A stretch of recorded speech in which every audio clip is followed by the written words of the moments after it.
Today we will discuss about the domain theory.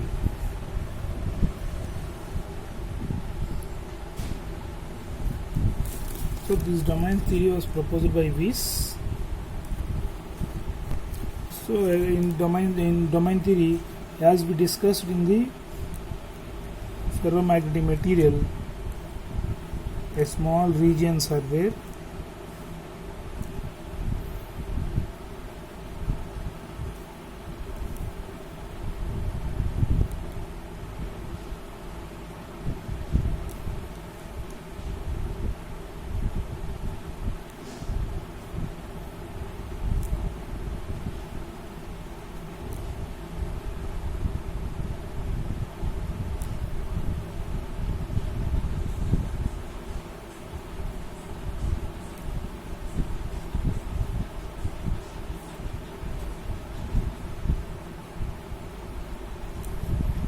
So these small regions, in the small regions, the magnetic moment of individual atom. This is the magnetic moment of individual atom.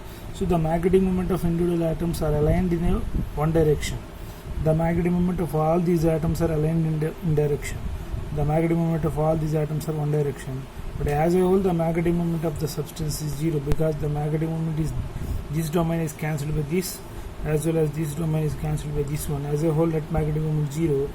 As we discussed that in the paramagnetic moment, atom-wise magnetic moment will be there,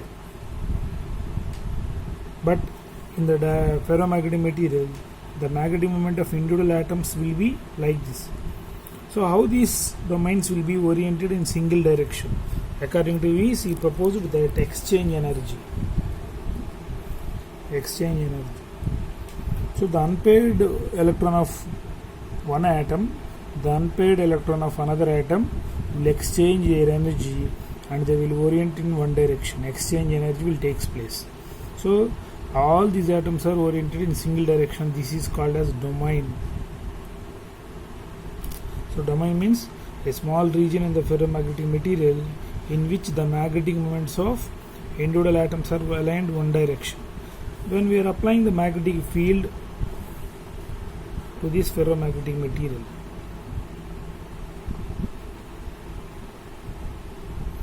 what will happen to the substance?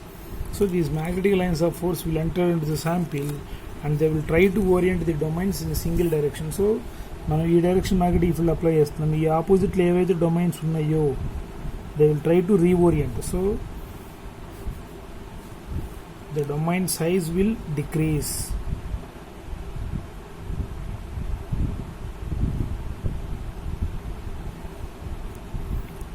So maximum all the domains will orient in single direction.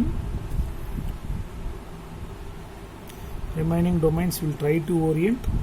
So this is the structure. But ఎప్పుడైతే మీరు magnetic field apply చేస్తే domains అన్ని rotate అవుతాయి. Maximum domains అన్ని ఒక డైరెక్షన్లో తిరిగిపోతాయి. మిగతా domains కూడా తిరగడానికి ట్రై చేస్తూ ఉంటాయి, రొటేట్ అవుతూ ఉంటాయి. If increase magnetic field, increasing magnetic field, all the domains will orient in single direction. Then this iron will also behave as a magnet. This iron will also attract one more iron piece. So this is the concept of domain theory proposed by Weiss. So Weiss proposed that there will be exchange energy between the unpaired electron of the atom to unpaired of the another electron will takes place. So exchange energy will takes place on small region in which the domains are oriented in a single direction. We are calling as domain. When we are applying the magnetic field, these domains will orient in a single direction. That means the domain wall moment will takes place. So అన్ని ఒక direction జరుగుతూ ఉంటాయి. So domain size తగ్గిపోతూ ఉంటుంది. ఏది opposite direction other than applied magnetic field direction domain size తగ్గిపోతుంటుంది. మీ applied field direction domain size పెరుగుతూ ఉంటుంది.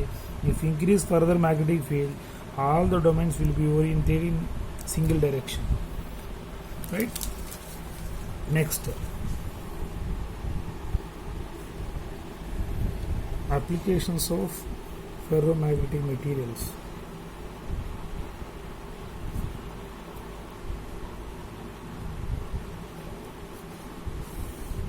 Coming to the applications of ferromagnetic materials, as we discussed that applications of ferromagnetic materials, the first one is these ferromagnetic materials can be used in the preparation of permanent magnets. Permanent magnets. For this purpose, we will use hard magnetic materials, because hard magnetic material once magnetized, they cannot be demagnetized easily.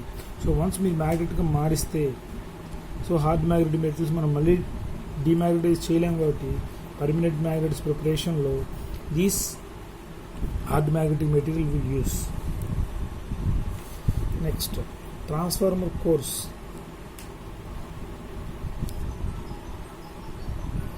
These ferromagnetic materials will be used in the construction of transformer cores. So in the transformer we will use construction of transformer cores. Next, these can be used in electromagnets. Electromagnets are nothing but this we can use it in the televisions and speakers, and as well as switching elements and deflection meters, galvanometers, amplifiers, and all these things we will use magnets. In the computers also we will use this magnetic field, this ferromagnetic material. In the hard disk we will use this magnetic material. So to read the information from the hard disk, we are using the ferromagnetic material, and this ferromagnetic materials are also used in medical applications. In the medical applications also we are using this ferromagnetic material. Basically, we will use in the ferromagnetic material, the combination is steel combination with steel alloys. Steel alloys is nothing but iron, nickel, cunico, copper, nickel, cobalt, cunifex, copper, nickel, ferrous. So these are we are using the materials as a ferromagnetic material. And with this your first part 1, 5th unit part 1 is over, and next we will discuss about the dielectrics, part 2 of unit 5. So dielectrics are nothing but these are the basic insulating materials and dielectrics anukuntam, but basic difference in the insulators as well as dielectrics are the highly insulating materials. The electrons which are in dielectrics are tightly bound to their parent nuclei.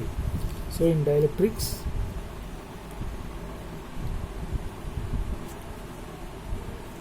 the electrons are tightly bounded to their nuclei. But these dielectrics are having electrical applications, very important applications are there. So these dielectric materials can be used in the storage elements, energy storage elements. In the intermediate level purpose, in the intermediate level you are having the capacitors. So what is a dielectric? So before going to the dielectric, here also just we will discuss a few definitions. The first definition is electric dipole. This electric dipole is nothing but, already we discussed the magnetic dipole. Magnetic dipole means north and south. Electric dipole means positive charge and negative charge are separated by some distance. Center to negative center is L, center to positive center is L. So electric dipole is nothing but it is a system consisting of positive charge and negative charge separated by some distance. Second definition, electric dipole moment. Electric dipole moment. This electric dipole moment is nothing but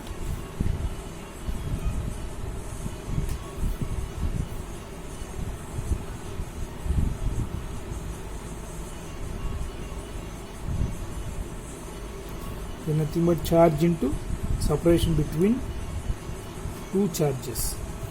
So in magnetism, pole strength into separation between the two poles. Here the electric dipole moment is charge into separation between the two poles. So charge ampere, 2L is ampere into meter square is the electric dipole moment.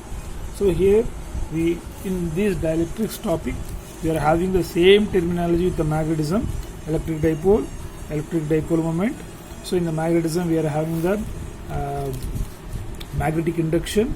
Here we are having the electric induction is nothing but electric flux density, same terms. In the magnetism we are having the magnetization. So here we are having the polarization. So same concepts will arise, but these are the electric type applications, those are having the magnetic type of applications.